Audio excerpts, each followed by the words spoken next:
សួស្តីអតិថិជនរបស់ក្រុមហ៊ុន EV 168បាទ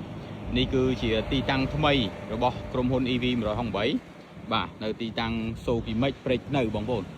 ហើយទីតាំងនេះគឺស្រួលរកបងប្អូនជាប់នឹងផ្លូវជាតិលេខ5តែម្ដងបាទជាប់នឹងផ្លូវជាតិលេខ5ហើយខាងក្រុមហ៊ុនគឺចាប់ផ្ដើមដំឡើង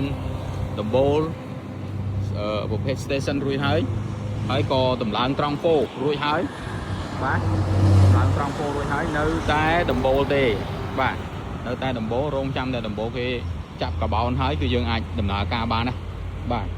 ហើយចំពោះទូនៅទីតាំងនេះដែរគឺមាន3ទូ6ដៃបាទ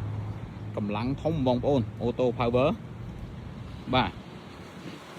អញ្ចឹងបងប្អូនមកខាងព្រែកនៅផ្លូវជាតិលេខ5បងប្អូនមិនបាច់បារម្ភថាមិនមាន